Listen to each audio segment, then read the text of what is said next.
welcome to the Full Life with Wes podcast. Wait. It's my podcast. Oh, okay, all right. I was introducing you. Everyone ignore that. Welcome to the Full Life with Wes podcast. We're back here with me, Wes, and my dad. That's me, Jerry. Yeah. Today, as you probably noticed, there's no video of us, okay? We're at the LSU. We're at LSU, not LSU baseball stadium. We're at the Alex Box Stadium. Or Skip, what's his name? Skip something feeling? Skip Purple. Yeah, that name.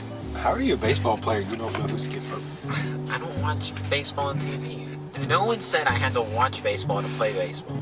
I have, as your dad and your coach for years. I've said at the end of practice, go home and watch baseball on TV. But it's so slow. Oh, God. I can just watch the highlights. There you go. Watch the highlights. But anyway. Yeah, Skip Bertman, LSU, like one of the most winningest coaches ever to coach. The winningest coaches? He's won more championships at LSU than anybody. Like, you don't know who Skip Bertman is? No. Well, I tell you right now, if LSU listens to this podcast, this is one school you're not going to play at. Well...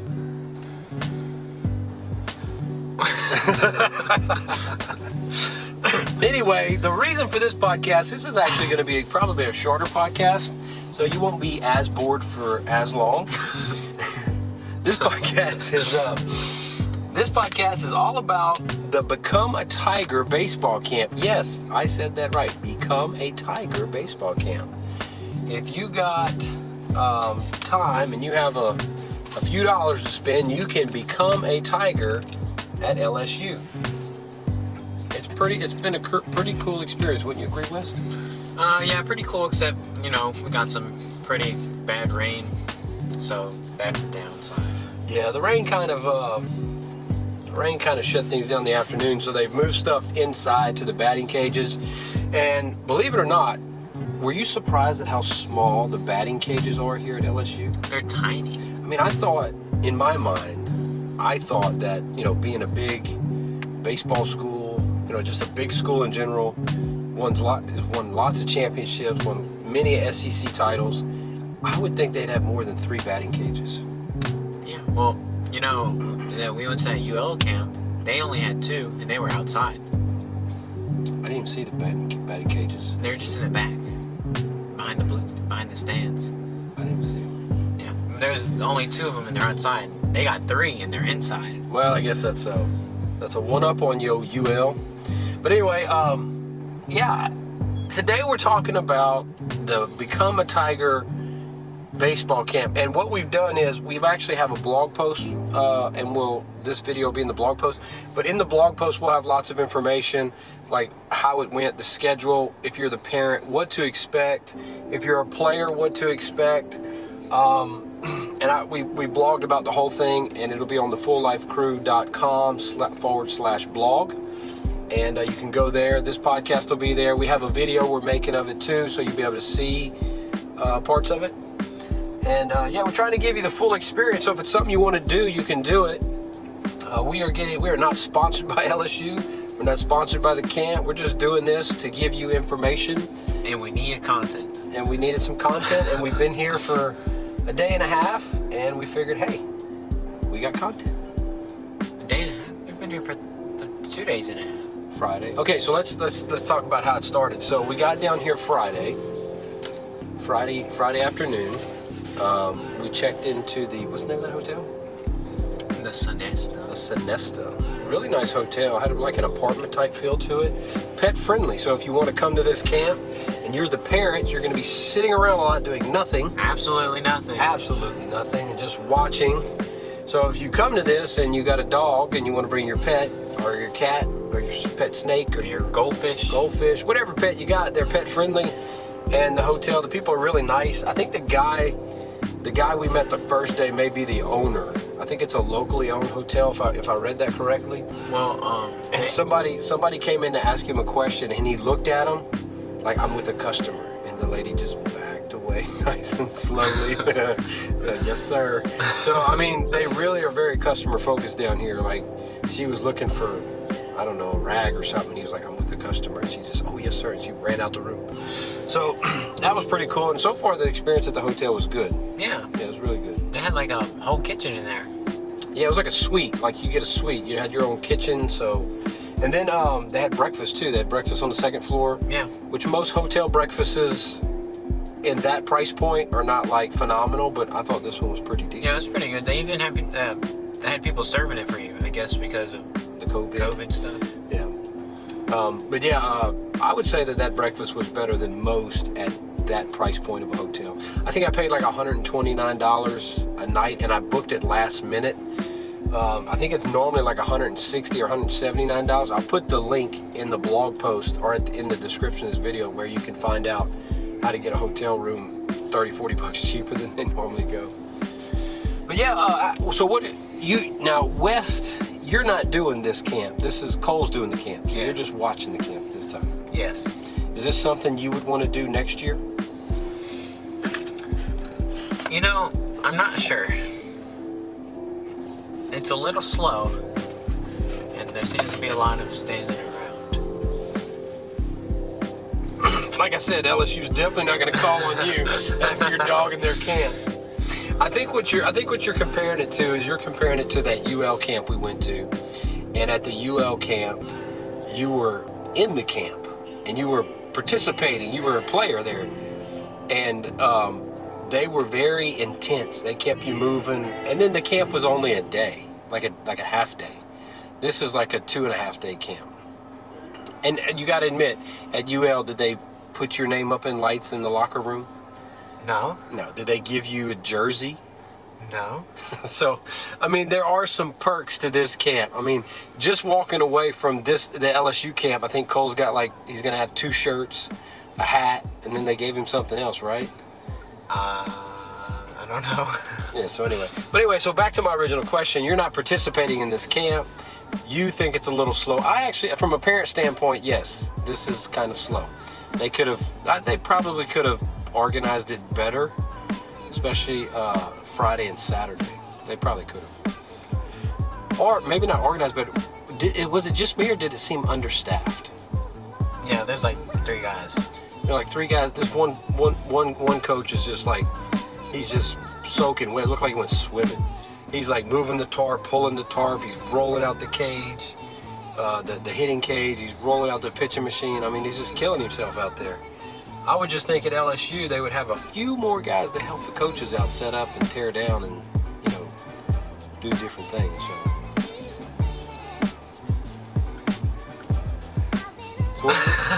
So what are your thoughts, West? I think it's really cool that they get to play on the field. They get to play games on the field if it had stopped raining. Yeah, that's a downside to the dirt field. If it rains, there's really not much you can do. And it went from 0% chance of rain this morning to an 80% chance of rain 3 hours later. Yeah, if you come to the LSU baseball camp, you need to be aware of summertime weather in South Louisiana. You wake up in the morning, it's bright and sunny, there's a few little clouds, but usually by lunchtime there's thunderstorms here or there, and if you're in their path, you're in their path, and there's nothing you can do about it. And it's happened Saturday and today. So right now, the players have moved to the indoor cages.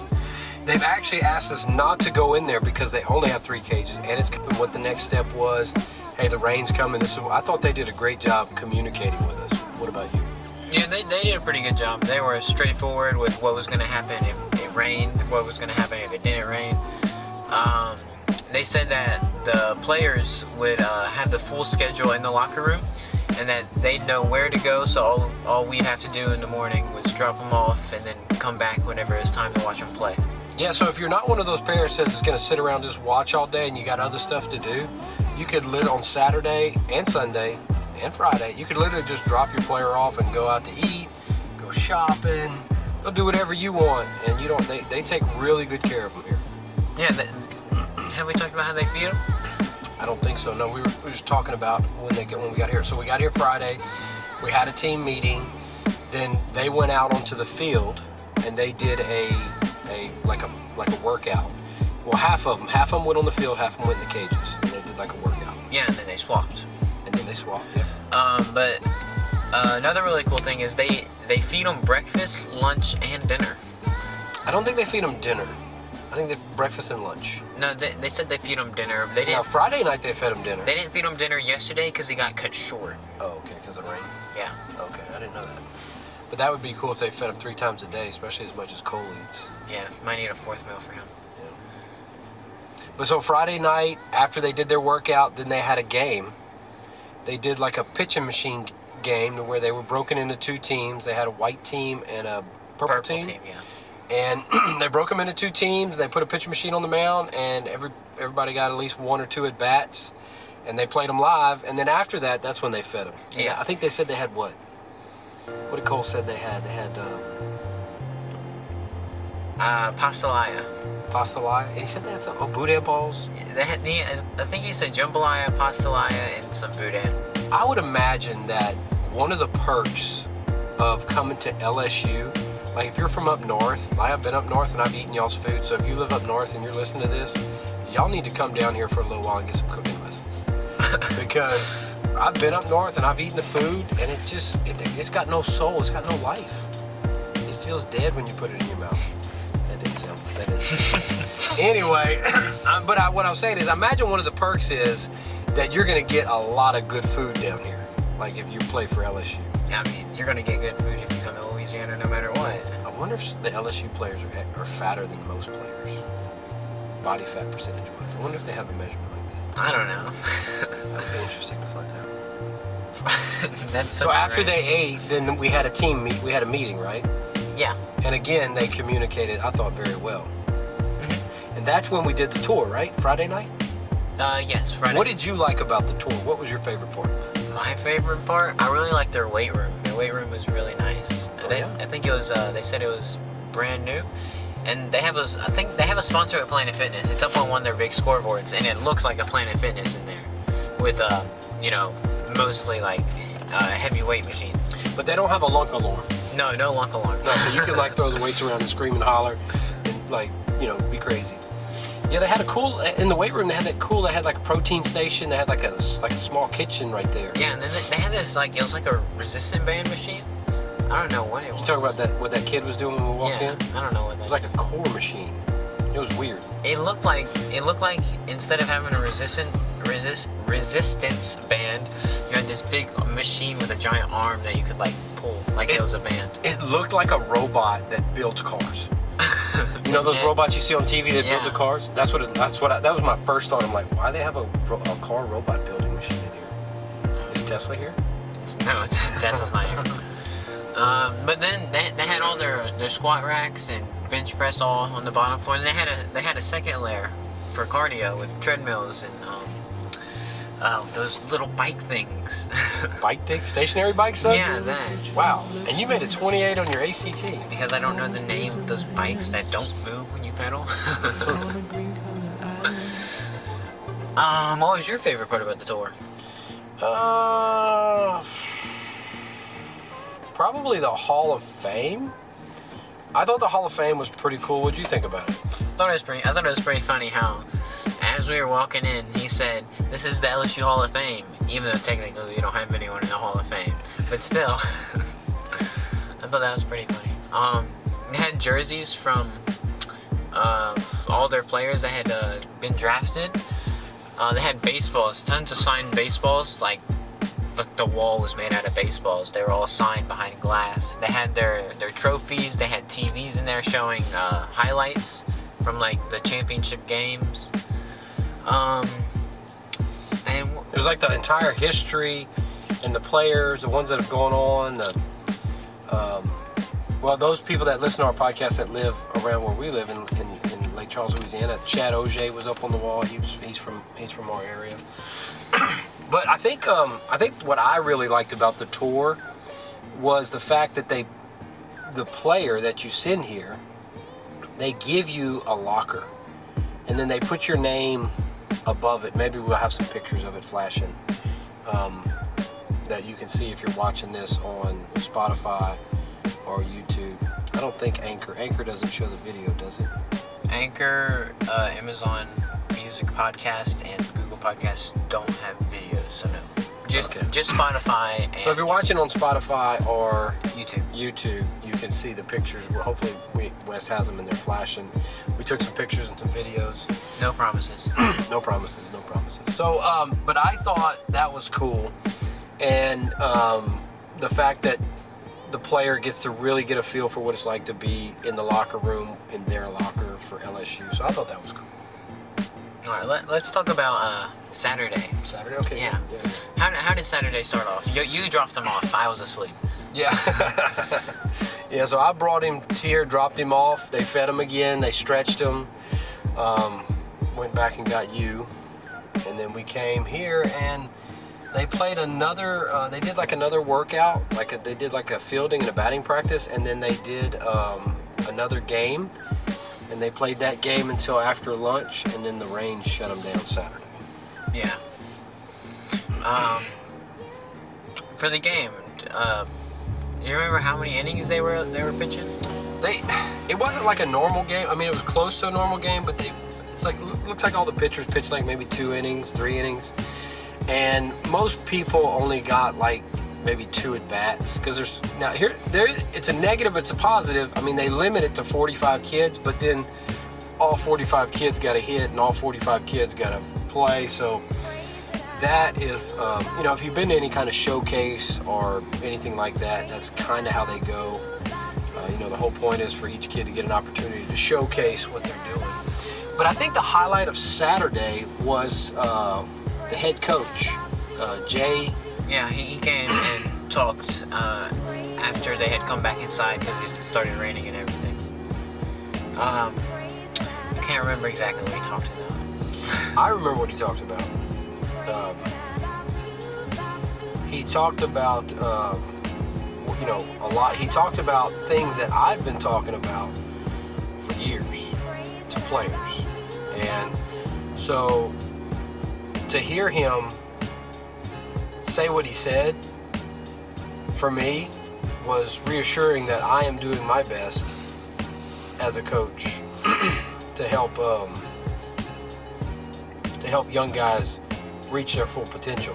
Because the same things I've been telling you guys since y'all were little, and all the guys that have played with us, Coach Jay Johnson was saying the same things. Like, it's about the journey, be a good person, have the grades. He focused on the grades. And then he said, now this is something that I've noticed, which, like with your younger brothers, AJ and James, I was not going to get a team. I wasn't going to get any youth teams anymore. I was going to just teach them and train them and then put them on a team. But after I watched, there's an elite group of kids that are in our area, and I watched them, and I watched their throwing mechanics. I watched their fielding mechanics. Now they're good because they do it all the time, but their mechanics are such that I'm watching these kids.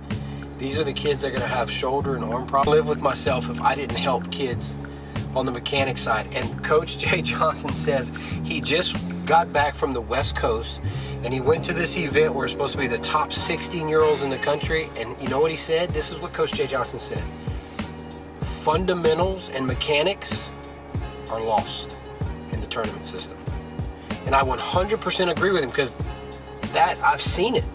I've seen kids get up, even at this Become a Tiger camp. They got kids here 16, 17, 18 years old, and watching them throw the baseball, I'm like, why does that kid throw the baseball like that?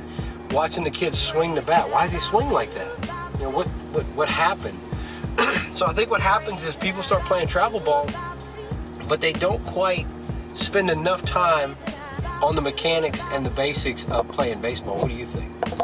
Like a lot of them just threw the ball really weird. Like some of them would throw the ball, and like they would have no like arm action. It'd just be all upper body, no legs. Or some of the kids, when they'd swing the bat, they'd just like keep their legs still and swing the bat. Like there was no like basic mechanics for them to go off. But not just here.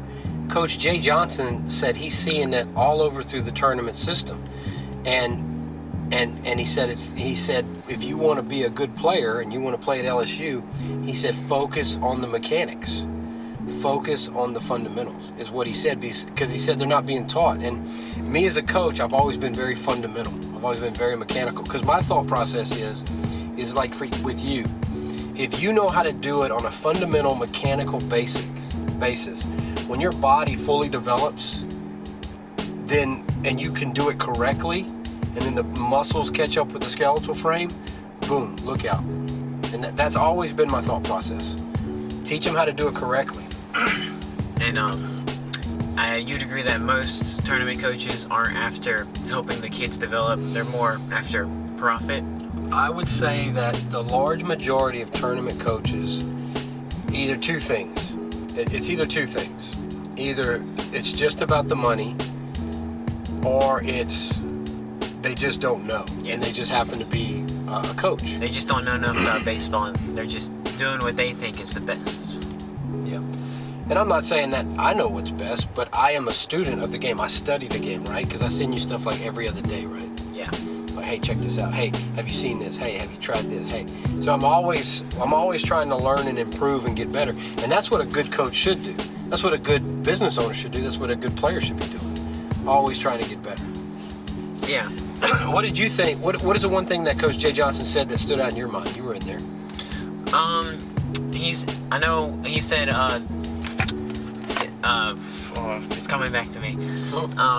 He said a lot of the kids these days are all really good, and he said that if he had to pick between two really talented guys, oh yeah, I remember this, he'd go with the guy that he trusts the most. Yeah. Because a lot of talented kids these days think they're entitled to everything, and that everyone's just gonna go with them because they're the best. Whenever some kid might be just as good as them, but might have better work ethic and just be a more reliable person. Yeah, he talked about decision makings, and he said, I kind of chuckled when he said between 18 and 23, he said as an adult male, as a teenage and adult male, he says it's just a tough time, and just these guys making good decisions can be a struggle sometimes. But then he went into basically what he said is like, if I got this guy that I know I can depend on to make those right decisions off the field, and this other guy that I don't trust, I feel like I don't trust him that well, then I'm going with the guy that I can trust. And even if they are equal in talent. He even said even if the other one was a tad bit better, he would go with the one with the better character and the better decision-making process. So everything he said, I don't think he said anything different than what I've ever said. No. Other than here lately, he did say something different than me. He said, if you're a position player, the best course of action for you is to play as much as possible. And he said, if you're a pitcher, you need to do something a little different. He named out something different if you're just a pitcher or PO. He just said not to be pitching every single weekend. Yeah. Which makes sense. Don't want to hurt your arm. Overuse, yeah. But he said this is the one thing where I would disagree with him, because he actually said it, that the fundamentals are lost out there. But then he also said you need to play as much as possible.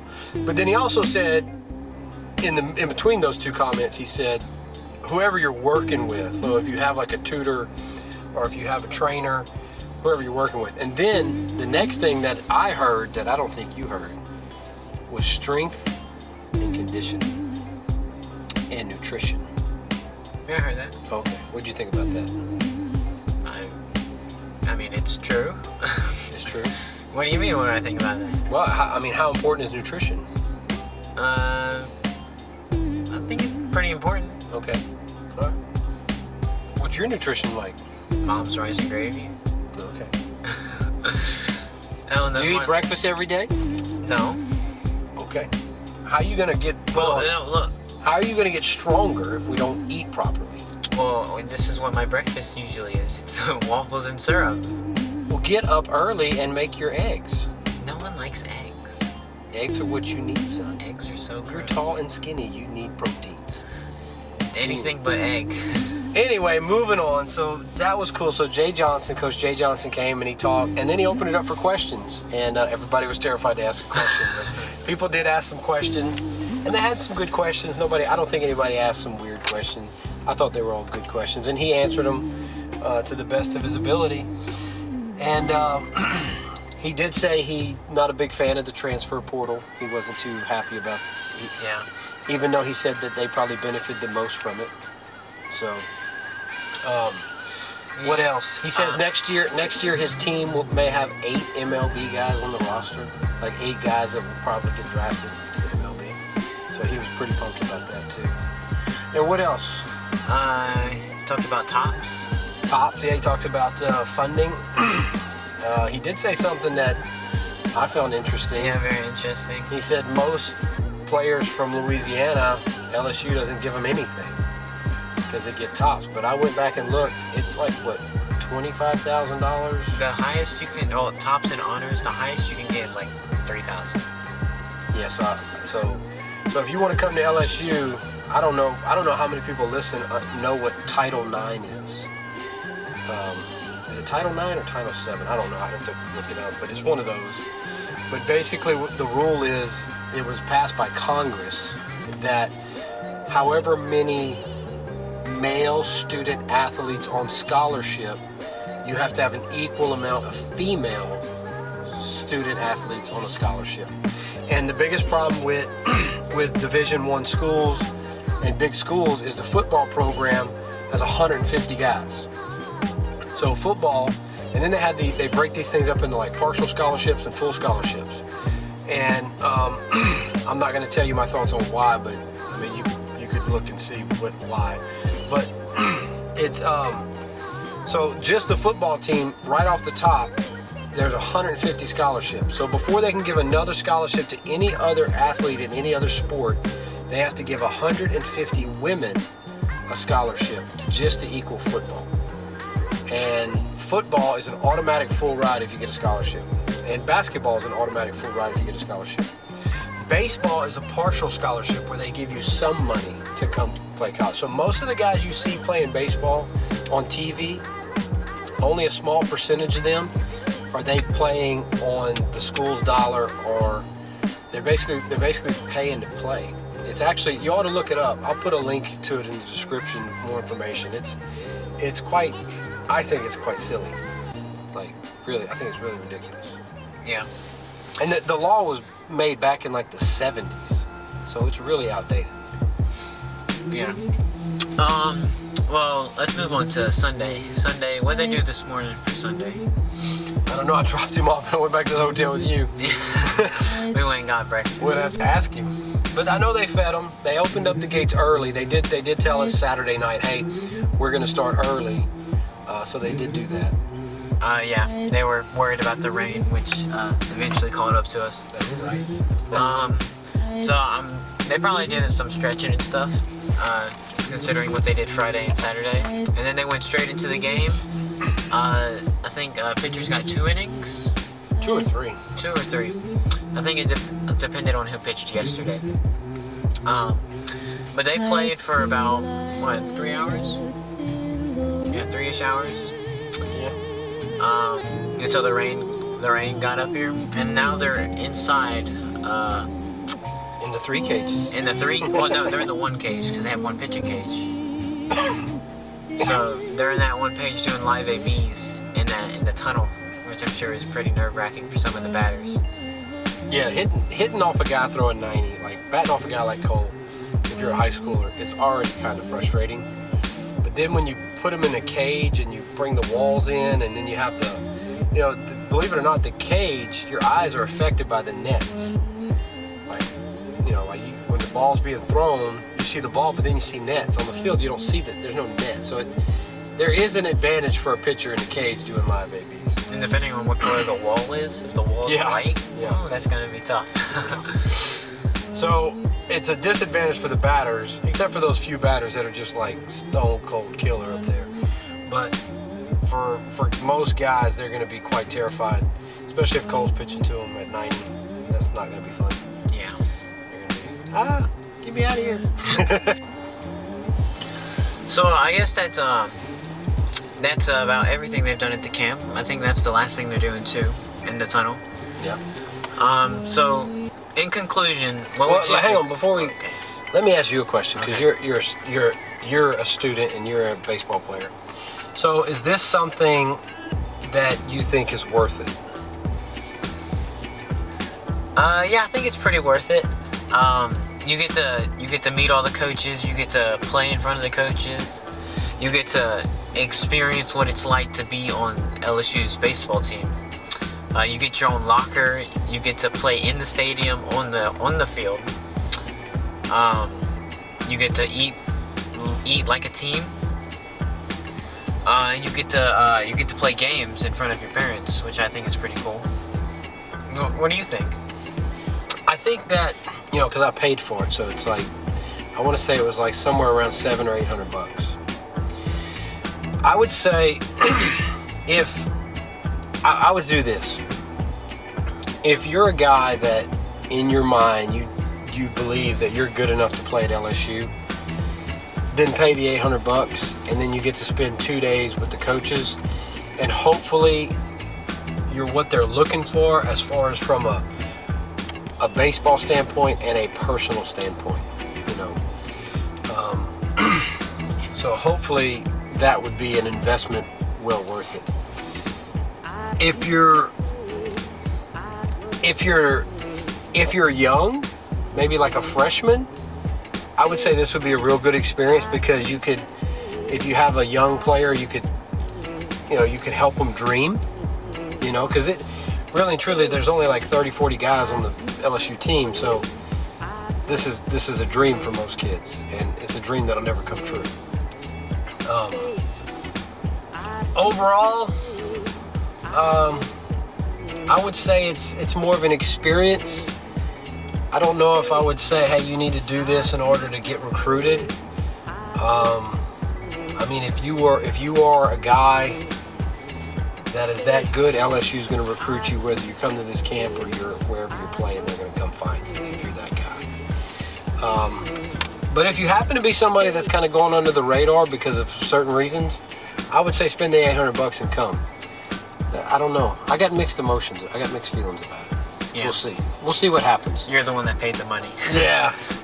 Yeah, I paid the money, paid the hotel, paid the gas, paid the food. I mean, this is probably a $1,200 experience altogether. So, and me personally, me and you are just hanging out and make a podcast. Yeah. Yeah. Well, why you do some work on the computer and talk to some people. Yeah. While we're here, what'd you think of the stadium? Oh, the stadium's first class. Really like the stadium.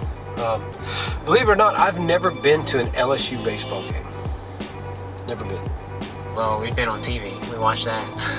Watch on TV. Yeah, watch on. But I'm talking like in the stadium. So coming to the stadium was really nice. However, I have been to other college campuses. Been to Texas A&M, been to UL, McNeese. I've been to other college campuses, and I was surprised that it's not. It's kind of a small deal. Yeah, it is kind of small. I was thought it'd surprised be by that. After seeing their football field, do you think the baseball field would be a little bit bigger? Yeah, the football field could swallow it. You could play 3 baseball games in the football stadium. Yeah, the football stadium is ginormous. But the whole campus is huge. Like this is like a small city. Yeah, inside of a city. Matter of fact, I want to say when school's in session, there's more people on campus than where we live in our hometown. I think they have their own like currency too. Because at the walk-ons we went to, they said now accepting Tiger bucks. I'm like, Tiger bucks? I'm like, they have their own money? I want to Google this. Let's see. I wonder how many people go here. I'm looking it up. Oh, he's looking it up. Let me guess. Yeah, guess. I'm gonna guess. Let me go first. I'm gonna guess 60,000. 60,000? No, that's too much. I'm gonna guess 40,000. I'm gonna say like 30,000. I don't want to go too high. Here we go. I just asked all. What'd you say? 30,000? What'd I say? 40,000? 35,914 as of 2021. We're basically. We're all over it. Yeah. Yeah. So that's basically more people than our hometown. So this college campus has more people than where we live. Wow. Wow. And only 150 of those get scholarships. Well, that's for football. No, I would imagine, well, where your sister goes to school, they have roughly 400 kids on scholarship. So LSU's probably got several thousand with all the different sports. because they have football, basketball, baseball, softball, soccer, swimming. They have a ton of different things. Yeah. So overall, what'd you think of the camp?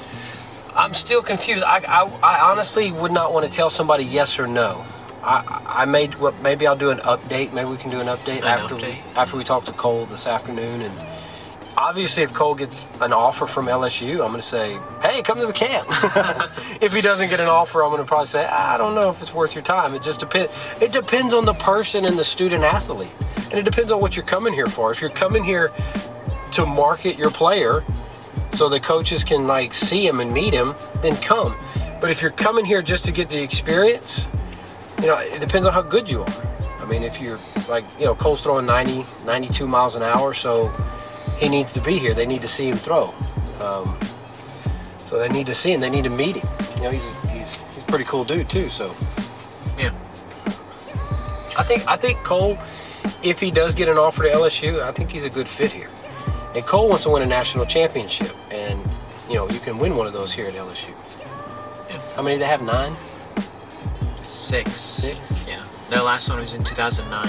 Okay, that's where I got the 9. So the last was in 2009. Yeah. All right, but overall, I don't know. I can't tell you one way or the other. What do you think? Me? I don't know. I didn't do it. Well, do you want to do it next year? Yeah. All right, so to be continued on the Become a Tiger LSU Tiger baseball camp. We'll have to wait a year. Wait a year. Yeah. Check back in a year. All right, I guess with that, Wes, we'll close this podcast out. So if you get a chance, make sure you go to fulllifecrew.com and sign up to win. We give away free merch. It's real easy to sign up. Also, check out our blog. If you are interested in going to this camp, we will post the blog. It'll have more information, more detailed information. I may even post the actual schedule of what we did. And then I'll post the hotel where we stayed. Walk-ons is right down the street. So everything is right here. It's real easy to do. As far as being a parent and being in the travel ball system, this has probably been the easiest, less headache type event I've ever been to. So yeah, overall I thought I'd give it out of 10. I'd say it's for what we've experienced and what Cole's experienced, I'd say it's a strong 9. 9? Yeah, but whether or not I could tell somebody to do it, I think that's kind of on an individual basis. They need to look into it and see if it's right for them. Like if your kid's a pitcher and he's throwing, you know, he's a junior or sophomore in high school and he's only throwing in the 60s, I wouldn't come here. I wouldn't showcase something to the coaches that, you know, they're not looking for. Yeah. You know, if you're only hitting, if you've never hit the ball at the park and all you hit is, you know, right center, left center, and second base, shortstop, I wouldn't come here. Now, if you're that guy, you can hit it out the park whenever you choose to, come. If you're throwing upper 80s, 90s, come. But if you don't have those kind of skills, I mean, you got to know what LSU's looking for, or if you're a good fit. Now, if you're young, if you're a freshman, you know, and you're developing and you're hitting that weight room hard, maybe. As Cole says, you're not fully into your body yet. Yeah, he's not fully into his body. Anyway, so thank you for tuning in, and we appreciate all your support, and hope to hear from you soon. Leave a comment below and tell us what your thoughts are. Yeah, thank you for listening to our bonus episode that probably went longer than some of our normal episodes. Life is so long.